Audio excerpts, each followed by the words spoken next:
Добар ден, почитувани. Стартува на новата Телма амбуланта. И овој петок емисијата ја реализираме во соработка со клиничката болница Жан Митрев. Контактот кожа на кожа меѓу мајката и бебето не е само момент на нежност, туку и вистинска терапија. Помага срцето и дишењето на бебето да се стабилизираат. Го потикнува имунитетот, го смирува плачот, а во исто време и помага и на мајката да се опушти, да создаде повеќе мајчино млеко и да се поврзе подлабоко со своето новороденче. Зошто ова практика се нарекува кенгурирање? Кога е најдобро да започне и дали е подеднакво важна за недоносените, но и за термински родените бебиња?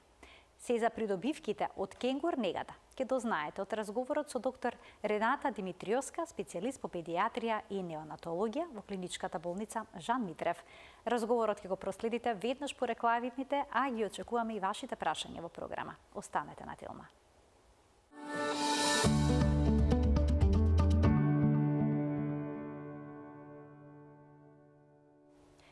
За кенгур негата, подочно за придобивките од контактот кожа на кожа помеѓу бебето и мајката, денеска разговараме со доктор Рената Димитриовска, специјалист по педиатрија и неонатологија во клиничката болница Жан Митрев.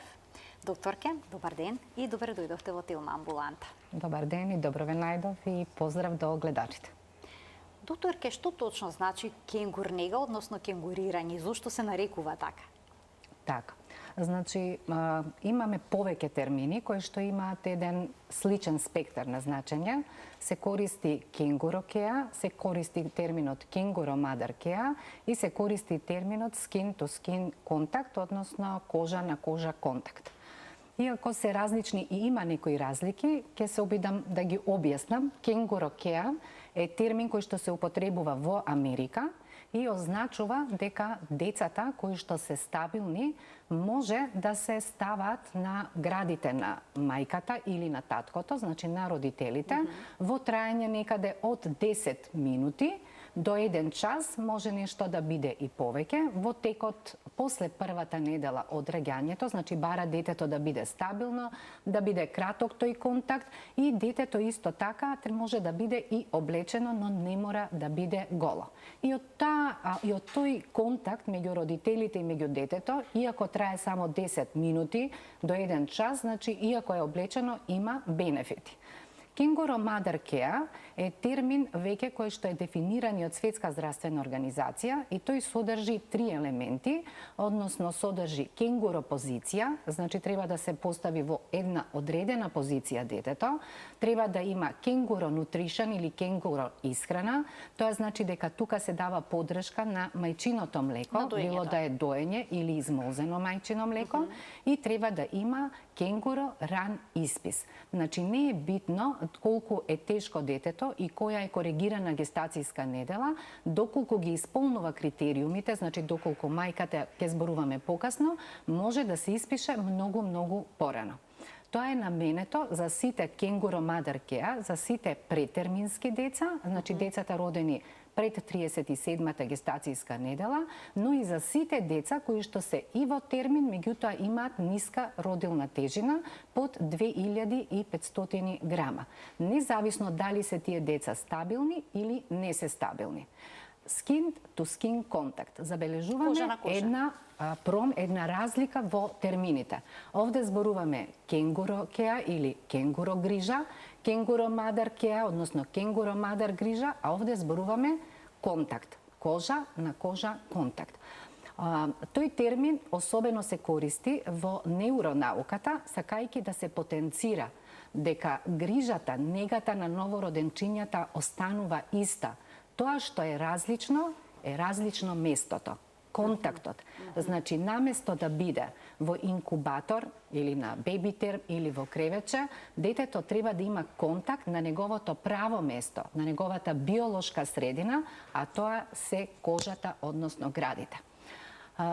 Тоа е таа разлика, инаку кожа, затоа да кажеме во неуронауката, многу помалку се претендира, се преферира skin to skin контакт, а не кенгуро mother care. Зашто? Затоа што кенгуро mother care значи дека тоа е термин кој што потекнува во преддалечните 70-тите години во Колумбија, кога имало голем број деца недоносени со многу тешки сепси и со многу висока стапка на смртност, проучувајќи ги торбарите, меѓу кои нели и кенгурчета, во кои што се раѓаат предвремено, тие имаат нели одредени нивните торби и тука од тука се добила идејата дека можеби и овие деца кои што имаат висока стапка на смртност со цел да ги преживееме, односно да ја зголемиме стапката на преживување, значи двајца доктори од Богота кои што биле неонатолози, значи се обидуваат и така на кожата на мајката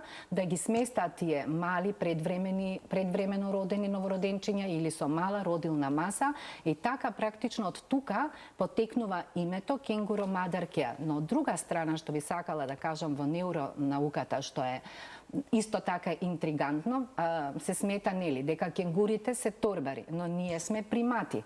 И кај нас правото место не е торбата, туку е кожата. Значи од тука таа малку игра на зборови да кажеме дека тоа е нели кожа на кожа контакт, а не е кенгуро mother care, но сепак би се задржала дека е секако Светска здравствена организација, значи во 2023 објави дури декларација за ставот за кенгуро mother care, како треба да се имплементира и даде едни строги препораки за примената на кенгуро mother care со јасна дефиниција на овие три позиции, значи кенгуро position, кенгуро nutrition и run испис, во кој што се знае дека е наменето за сите деца под 2500 грама, независно дали се стабилни или нестабилни, и визијата на Светска здравствена организација, значи во таа декларација е дека до 2030 година во секоја болница, за секоја мајка и за секое дете мора да биде достапно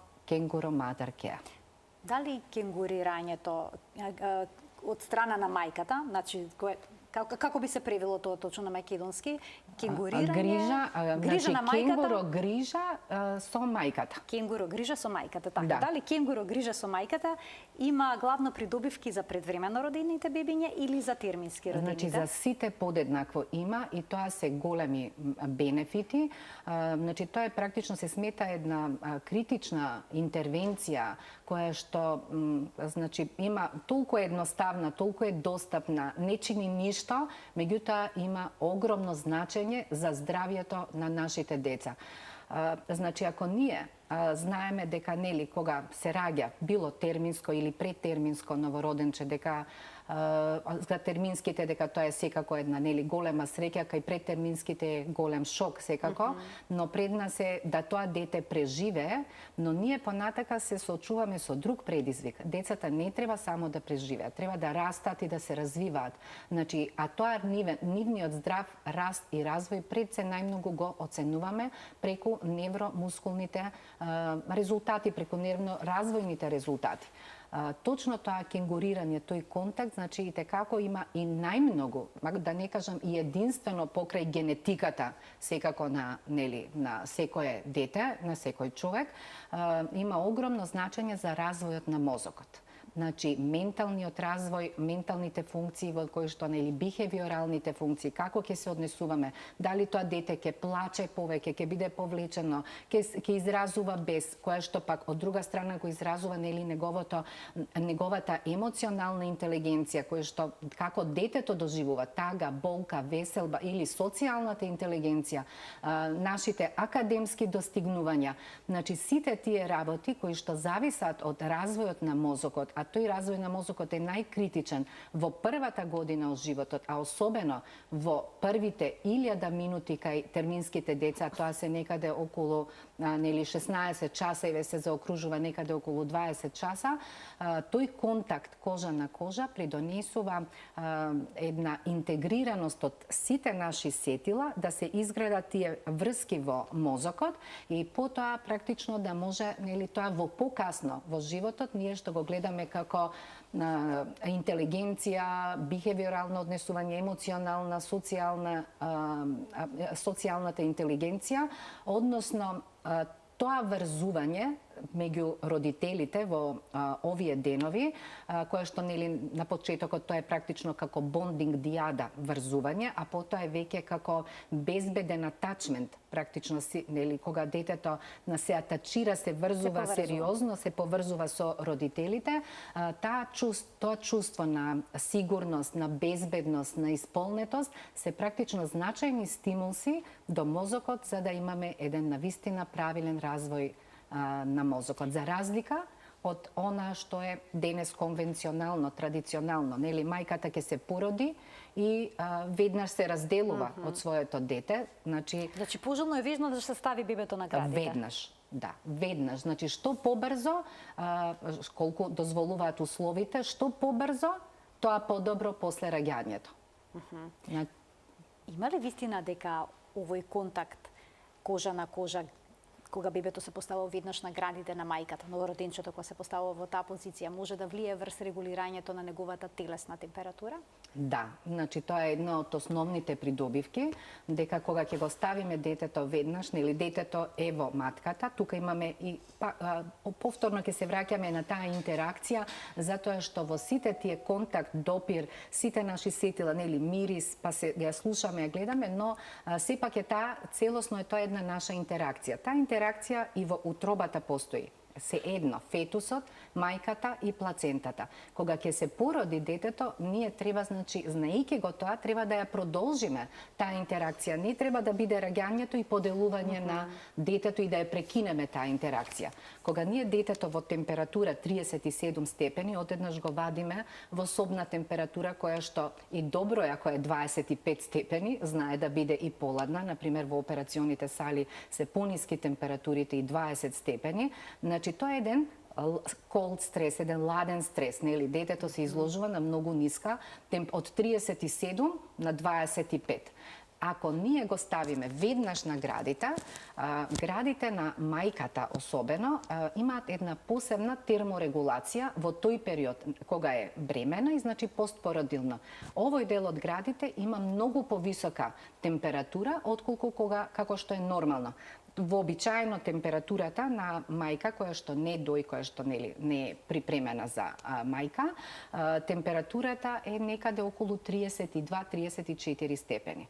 Но во моментот од раѓањето па додека дои, во тој дел температурата е од 34 до 38 степени и има една еволутивна придобивка, да кажам, баш да го направи тоа што е потребно да се грижи за своето бебе.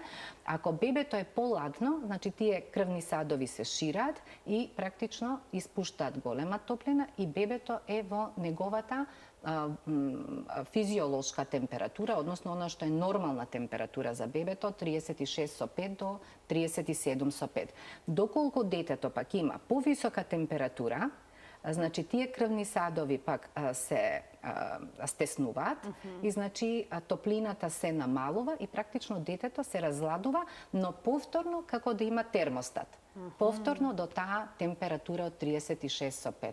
А знаеме дека во нашите примарни реанимации првото нешто што го правиме и кога на детето не му треба поддршка за дишење, нели кога е витално, плаче, има добар тонус, ние во таа рутинска грижа, она што го правиме е терморегулацијата. Значи мораме да го затоплиме детето, затоа што хипотермијата веќе е еден ризичен фактор за понатамошно разболување на бебето.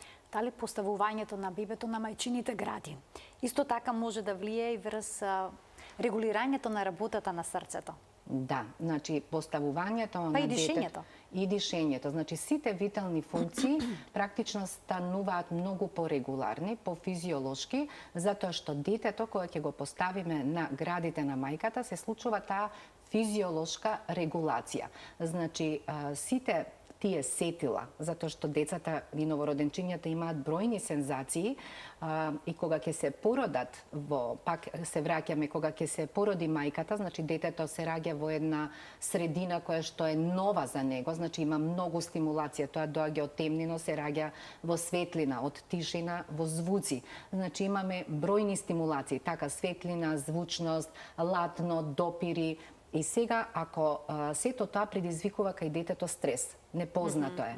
Ако ние детето, и нормално во тој стрес, имаме и различни типови на стресови, значи тој стрес мал може да биде кога детето почнува да се движи, тоа е тој така наречен позитивен стрес. Доколку ние на детето му помогнеме, почнува тој толерантен стрес, но ако ние го одделиме од мајката и го ставиме, напротив оди во токсичен стрес кој што е лош. Сега, кога ние детето, значи се раѓа и почнува да се движи, кога се случува тој стрес, во тој стрес се реагира со хормони, така и тогаш почнува брза работа на срцето, се крева притисокот, детето побрзо дише затоа што е во стрес, се бори да опстане. А од друга страна, кога ние ќе реагираме на тој негов стрес и ќе го ставиме на нашите гради, во тој случај ние сме направиле на детето безбедност. Детето се чувствува сигурно, безбедно е. И сега се случува смирување на хормоните, особено на кортизолот како хормон, и штом се лачат оние добрите хормони. Значи се рачи тој окситоцин, допамин и така натака, и сето тоа доведува да детето практично ги смири своите витални функции. И тоа е тоа. Значи срцевата работа се нормализира, дишењето станува опуштено, детето го опушта тонусот, нема ширење со раце, не плаче, тоа што како што и вие најавивте, помалце плачат децата. Да. Подобро спијат, велат. Многу подобро спијат. Точно една од, значи, 3 главни придобивки според Светска здравствена организација во таа декларација што ги објави се доењето, придобивките значи од кенгурирањето е доењето прва, второто е спиењето и третата е конекцијата за која зборувавме развој на мозокот за понатамошниот адултен наш живот. Спиењето, циклусите на спиењето се исклучително важна работа. И спиењето најдобро, тој циклус се воспоставува кога ќе се стави и детето на гради. Но тој контакт, значи, мора да биде пролонгиран или континуиран. Пролонгиран значи да биде, според препораките, минимум 8 часа, а континуиран се препорачува да биде дури 24 часа. Континуирано дури 24 часа да биде. 24 часа. Тоа како во африканските земи што ги носат постојано мајките дедињата. Во Шведска Шведска е една од скандинавските земји се едни од првите кај кои што практично кога почнува значи во 70-тите години кенгурирањето, потоа Светска здравствена организација некаде крајот на 90-тите практично нели го изучуваат, па во стручни списанија во Лансет се објавуваат студии, па започнува во Италија 96-та првата работилница за кенгурирање и набрзо практично го прифаќаат скандинавските земји и Германија се едни од првите земји кај кои што и денес се спроведува како начин на грижа, метод на грижа. Ќе се задржиме уште малку на придобивките од кенгурирањето. Дали на ваков начин кај бебето на телото може да се развијат добри бактерии? Да, значи детето ако се роди спонтано, знаеме дека се населува со нели флората која што ја има мајката во тој дел, во периниумот, во фекалната флора и тие се добрите бактерии со кои што се наследува кога ќе се тоа се нели лактобацилус бифидус и така натака, а бифидобактериите меѓутоа кога ќе се породи со царски рез се населува кога ќе го ставиме детето на кожата се населува со бактериите кои што се на кожата на родителите, на мајката или нели ако е мајката со царски рез, еве ние денес пред да дојдам баш овде имавме раѓање со царски рез, каде што мајката додека нели да биде донесена од операциона сала, таткото го кенгурираше едно 30-40 минути, потоа веднаш мајката дојде во соба и веднаш беше префрлено на мајката и воспоставено дури тоа иницијално доење на терминско дете. Значи се става сакам, значи и на родителот и на таткото и на мајката, и сега тие само се населуваат наместо со, нели, овие бактерии што ги кажавме, лактобацилус, бифидобактериум, се населуваат со бактериите од кожата на мајката или на таткото кога е царски рез, но и вака кога ги топираме, но тоа се тие добри бактерии. Значи тоа е најчесто се грам-позитивни коки, стапчести бактерии грам-позитивни, односно стафилококус епидермидис или коринебактериум, значи повеќе добри бактерии, за разлика од тоа ако ние го поставиме во инкубатор, во кревече, во ова, каде што детето се населува со така наречените болнички бактерии.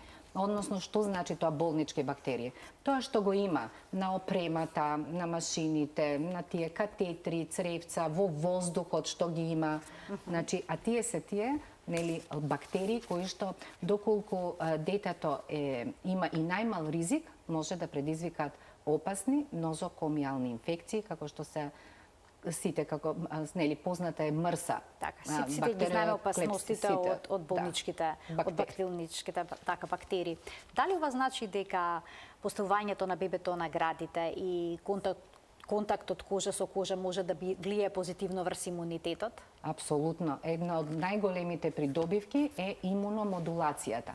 Значи, се регулира имунитетот на новороденчето кога ќе биде на контакт кожа на кожа или кенгуромадаркеа, за разлика од тоа кога имаме одделеност, сепарација, значи, меѓу мајката и детето. Односно, ризикот за да има инфекција детето е многу повисока ако е одделено од мајката, отколку ако е со мајката. Значи, научните истражувања, метаанализите, рандомизирани студии покажале дека дури над 60% се намалува ризикот од инфекции тешки и сепси ако детето се кенгурира, одошто ако детето се гледа со она традиционална, конвенционална нели грижа денес на новороденчињата во нашите типични. Тоа значи дека бебињата кои што се во инкубатор би било пожелно да бидат ставани на градите на мајката или на таткото извесен период? Да, и тоа што подолго. Значи кажавме дека дури бенефитот е поголем ако е и континуиран тој контакт. Но повеќето родилишта и интензивни неонатолошки одели не го практикуваат овој пристап. Се плашат дека на ваков начин напротив може да дојде до инфекции кај бебињата. Што е далеку од вистината. Значи, подалеку и не може да биде од вистината. Тоа значи дека е пожелно да има кенгурирање, дека родителите е пожелно да бидат присутни покрај своето бебе. Значи, мора да ја промениме таа парадигма. Наместо да бидат затворени во инкубатор и да немаат никаков допир со своите родители. Значи, мора да се промени тој начин на размислување за каква треба да биде. Значи, тоа е она повторно да се преиспитаме каков е нашиот однос кон нашата неонатална грижа. Што сакаме да направиме, кои се придобивките, што покажала науката. Кенгуромадаркеа што е? Значи, треба да го прифатиме дека тоа е стандард. Значи, тоа е веќе суштински стандард за грижа на дечињата, на новороденчињата, која што го подобрува квалитетот на негата, ги подобрува сите резултати. Значи, подобрува преживување, намалува морталитет, намалува инфекција, стимулира доење, го намалува стресот, значи бројни бенефити. Верувајте, можеме премногу да зборуваме за сите тие бенефити, особено за инфекциите. 65% се намалуваат инфекциите ако детето се кенгурира. Значи, тој начин на грижа, технолошка, дека детето треба да биде одделено од мајката и дека инкубаторот е тој што го спасува детето, треба да се промени, дека правото место, детето што на вистина го спасува е контактот на кожата на мајката. Значи, се менува визијата на лекувањето. Мајката не го гледа детето преку инкубатор, преку стакло, со многу жици, со се, него мајката има централна улога во грижата на своето дете. Дури доколку бебето е поставено на некој машина, да. И во тој случај може да биде ставено на градите. Да биде, да. И со тубус детето се става на градите и многу побрзо. Значи, може да се одвикне од машината. Многу пократко е времето кое што детето е врзано со машината, тоа да не зборуваме колку значи за иднината, за развојот и на белите дробови, за намалување на интракранијалните, односно на мозочните крварења и така натака. Значи, детето, сите интервенции... Како се оваа постапки во неонатолошко оделение? Треба ли да бидат поставени родителите во одредена положба? Тоа го практикуваме во болница, во клиниката Жан Митрев. Имавме и сега 30 30-та гестацијска недела детенце кое што беше со 1,4 кг, значи голем дел кенгурира и со ципап, значи со неинвазивна вентилација. Значи детето, тоа треба да има само мали промени, треба да има промени, меѓутоа тоа се мали промени, но пред се треба да се дозволи слободен пристап на родителите во болницата. Значи родителите мора да имаат централна грижа. Ние здравствените работници да ги поддржиме во тоа за да може целата таа што кажавме неонатална грижа да се спроведе, значи кожата не го менува тој пристап на лекување, ако на детето му треба поддршка за дишење, поддршка за циркулација, секако дека детето ќе добие. Треба само да биде местото кое што ќе помогне за да детето има најдобар раст и развој. Значи тоа се удобни столици на кои што мајката или таткото, значи се менуваат, може нели слободно да легне по тагол до 60 степени, нозете да бидат подигнати затоа што контактот треба да биде пролонгиран, да им биде комфортно и потоа на градите се става самото дете во таа кенгуро позиција. Директно на кожата? Директно на кожата, голо е бебенцето, има само памперс и може да има, нели, доколку е нешто поладно околината или детето има потешко се одржува топло, значи се ставаат на ноџињата, нели, чорапчиња. Капа исто така може да се стави и се става директно на кожата, кенгуро позиција меѓу, таа позиција која е меѓу градите, главата оди на страна, рацете значи се испружуваат на самите гради, а ноџињата се во на позиција на жаба и најчесто се ставаат практично мајките кај нас се со маичка, долна маичка или вака и значи во самата маичка се поставуваат децата или постојат и посебни појаси, може и марами посебни да се направат. Појасите се побезбедни, нели мајките се чувствуваат безбедно за да не испадне бебето, така. Падне бебето, да. Меѓутоа не, они се толку мали и толку се релаксирани кога ќе се стават на градите, како што и кажавте дека спиењето, значи тие си ги воспоставуваат циклусите на спиење, ги имаат оние 40-50 минути спиење, па кратко нели се хранат, тука е изворот на храната, мајчиното млеко, кратки подои, мали подои, па продолжуваат и така. Тоа е се. Значи само една комфортна столица и детето да се смести во самите и алишта на мајката. Дури значи не треба и посебни. Ни посебно облека нема потреба за тоа. Да. Ќе ги вклучиме гледачите, доколку имаат прашање кое што е поврзано со кенгурирањето, да го постават во денешната Телма амбуланта и да ги разнесат сите дилеми кои што се поврзани околу оваа практика, која што очигледно и спасува детски животи, но и овозможува низа придобивки во нивниот развој. И сега кога се родителите со мало бебе дома, сами, сакаат да го практикуваат кенгурирањето, како тоа они да го изведат, како да се сигурни дека бебето е поставено како што треба, дека му е удобно и слично? Или треба сето тоа во болницата најнапред да се даде како насока? Мора да има едукација во болницата. Значи мора да биде тука се клучната практикува, поддршка. не само да е едукација, да. Значи ние мораме, здравствените работници, мораме да бидеме сигурни дека родителите, нели, добар тренинг имаат за тоа како треба со тоа дете да се однесуваат, како треба да препознаат дали нешто се случува со детето, можеби заборава да дише, можеби дише нели ирегуларно, каква е работата на срцето, температурата. Значи мора да знае дали и да го препознае тоа што отстапува од нормалното однесување кај детето, за да може нели на време да се реагира доколку дојде до некаков проблем. Многу мајки се жалат дека немаат доволно мајчино млеко. Дали контактот на бебето со нивната кожа може всушност да поттикне лактацијата и да си го решат овој проблем што толку ги измачува? Да, значи најчесто е стимулација која што е на вистински, да не кажам единствена стимулација за создавање на млечноста е токму тој допир на детето со мајката. Затоа што многу пати слушаме, нели, како може да дојдеме до одреден, нели, до потребниот волумен на млеко, па треба мајката почесто да го става детето на млеко или ако не треба да се награда или треба да се измолзува. Значи точно тоа ставање, тој допир на детето со градата представува стимулација да се лачаат хормоните, нели пролактинот во мозок, кој што доведува до продукција окситоцинот, и на тој начин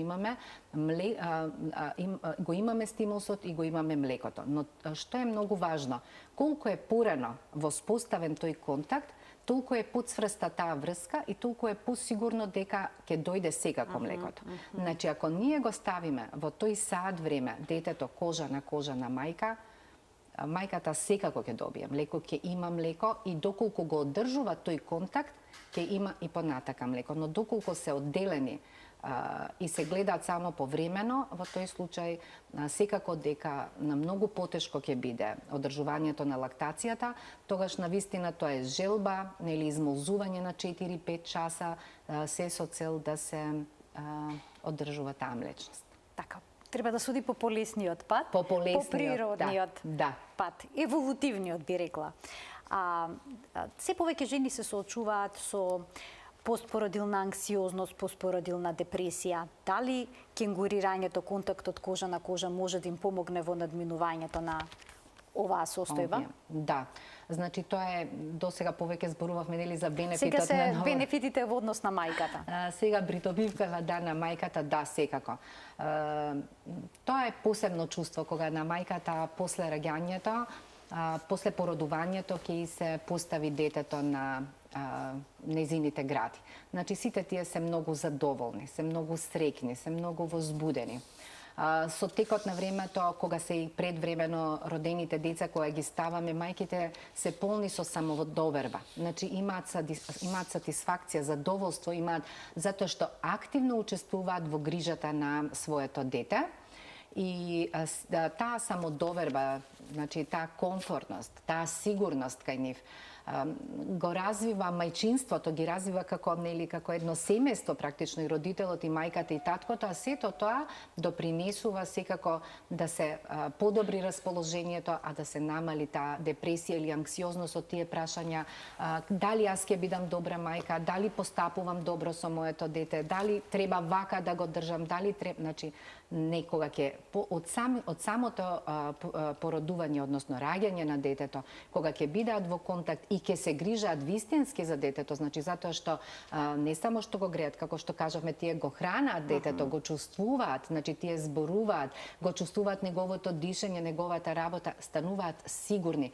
Веќе по уште првиот ден, да кажеме, еве од искуство и овде, кога ќе се породи мајката, а таткото кога го држи детето, значи во тој иницијален период кога треба прв пат да го стави, имаме страв, нели, како, па дали ќе знам. Веќе верувајте, за саат време они чувствуваат сигурност.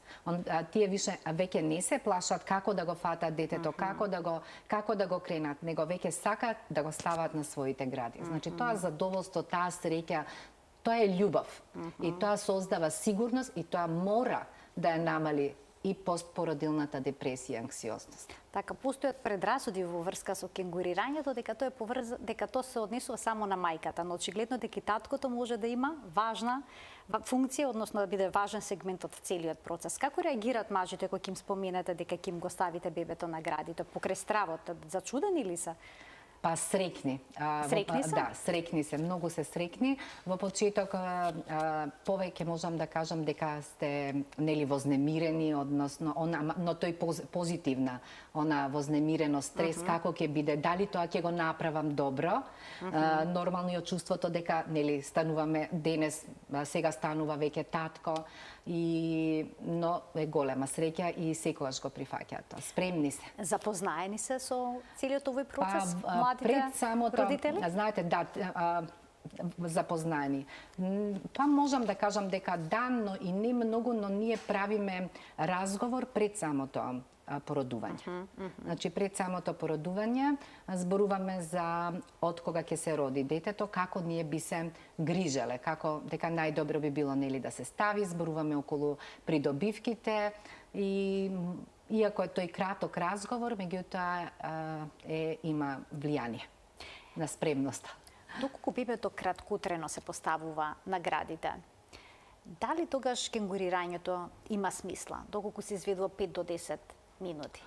Значи, може би кај терминските деца, како што кажавме еве во Америка за кенгурокеа, дека и 10 минути, 1 час, дека има некое влијание, сепак е тоа допир, стимулација, зборење, меѓутоа за децата кои што се со мала родилна маса, значи под 2500 грама и особено прематурните, критично болните деца, посебно и ако не се стабилни, не. Значи, мора да биде барем 2 часа. Зошто барем 2 часа?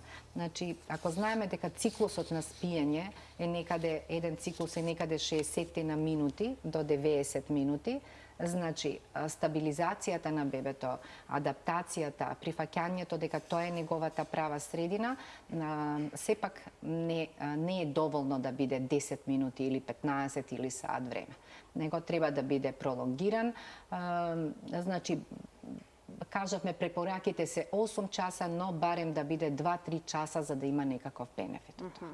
А има ли бебињаки кои што сепак не се препорачува кенгурирањето? Па секако има состојби кај кои не се препорачува, но тие се исклучително ретки, затоа што прематуритетот, значи, прво кај прематуритетот, да кажеме, кој што знаеме е огромен број, секоја година зборуваме нели над 15 милиони, меѓутоа 50% од раѓањето на тие деца не ја знаеме причината. Значи, тие се во релативно добра кондиција, да кажеме, нели сега, освен например, така да тука може голем дел да се стават, значи да кенгурираат, а кај децата исто што се мала родилна тежина под 2 килограми и 500, исто така нема некои, значи сакам да кажам дека кај причините може да бидат некои потешки конгенитални аномалии. Например, еден дефекти на на стомачниот зид, во кој што излегуваат дел од внатрешните органи, или некој тешка кардиопатија, каде што детето и кога ние ќе го приклучиме на машина, ние не можеме да го стабилизираме или да нормализираме таа циркулација или одредени тешки аномалии на дишните патишта, секако дека тоа се состојби кај кои што не можеме да го спроведеме кенгурирањето, или од страна на мајката. Ако не се чувствува, имаме состојби кај кои што имаме препорачани од царски рез по лекарска индикација, кои што навистина може да бидат во многу тешка состојба или да бидат фебрилни, но тоа се моменти кои што знаете ќе се поминат и ние треба, не е тоа што ние во тој момент ќе го одделиме детето од мајката, него треба да размислуваме кога побрзо да го повторно споиме со мајката. Епа, кога обично се спојува со мајката бебето чија што мајка се породила со царски рез? Еве, доколку не е итен царскиот рез? Зависи од политиката на болницата, значи се зависи. Кои се препораките? Веднаш се става. Значи, вие имате, кога се раѓа жената, додека се прави царскиот рез, после царскиот рез, веднаш се става детето на градите. Без разлика што е породена со царски рез? Без разлика, додека и се раѓа. Во нашата, например, болница, кога веднаш жените се сместуваат веднаш на оделение, значи додека да се затвори резот, тоа е кратко, некои, не знам, 15-20 минути да дојде, затоа што тие не се воопште сега, ако се воопште анестезија, сигурно исто ќе биде пролонгирано, но кога се во локална, веднаш доаѓаат на оделение и ние веднаш ги ставаме децата на градите. Кои се најчистите митови кои што се поврзани со кенгурирањето? Па, најчесто се зборува дека ќе имаме инфекции, дека родителите се причината за инфекциите. Или дека ќе донесат некои вируси ќе донесат некои вируси, така е, ќе донесат некои вируси, дека на детето е најдобро во инкубатор и родителите така се плашат. Родителите исто така мислат дека не, ако е најдобро за моето бебе да биде во инкубатор, нека остане во инкубатор и нека ја прима терапијата е на машина, ама се плашам, паѓа сатурација и така. Меѓутоа, тоа е заблуда, значи тоа е мит, заблуда и треба да се провери тој начин, затоа што кога мајката ќе седна да кенгурира и детето кај кое што не било стабилно, паѓала кислородната сатурација, срцевата фреквенција исто така доста варирала, кога ќе го ставиме и со помош, значи со вентилаторната помош, помошта за дишењето на овие деца, која ќе се стави кај мајката на кожа, многу брзо се стабилизира и сатурацијата и срцевата акција и веќе знаете кога они тоа ќе го видат, потоа се многу похрабри во таа постапка и во однос на инфекциите, значи треба да се апсолутно промени тој став дека родителите се изворот на инфекции. Тие само допринесуваат да се заштити бебето од инфекции, да не добие болничка инфекција.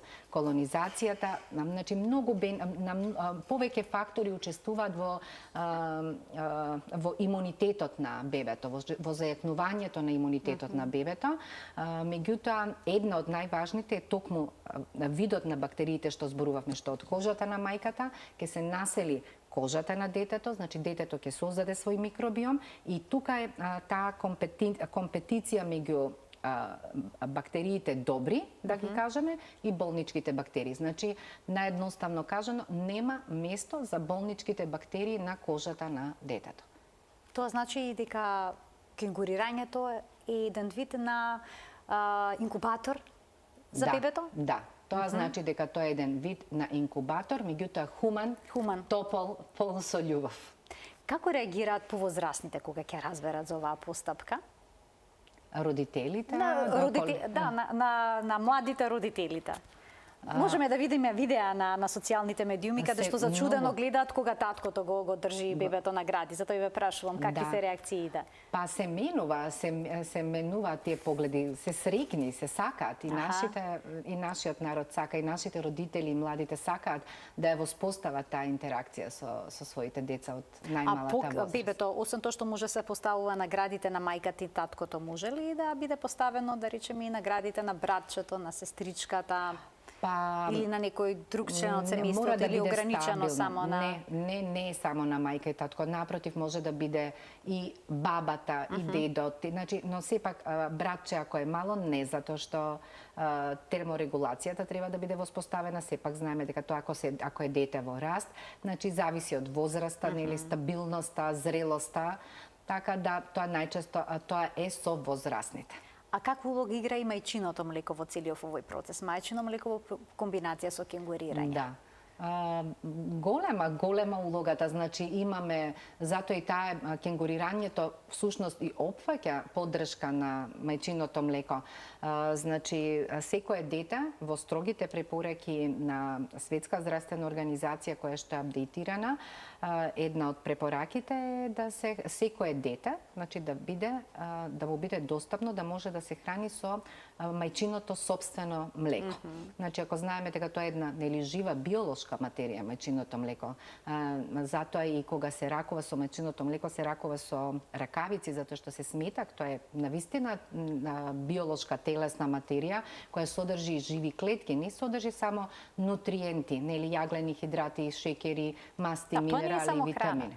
Така, не е само храна, него имунолошки бустер. Така. Така да, тоа го мултиплицира заштитата, повеќе кратно зголемува заштитата од инфекции. Доктор, ќе ви благодарам многу за вашето денешно гостување во Телма амбуланта и што ја појаснивте оваа постапка кенгурирање, кенгурнега во која што е вклучена мајката, но може да биде вклучено и семејството. Убаво е да се знаат новитетите поврзани и во оваа област. Ви благодарам и вам на поканата, навистина и беше задоволство. Почитувани, ова беше уште едно издание на Телма амбуланта што го реализиравме во соработка со клиничката болница Жан Митрев. Ви благодарам за вниманието со кое што не следевте. Редовно гледајте на Телма во редовниот термин на емисијата 12 часот и 50 минути. Ви посакувам пријатен ден.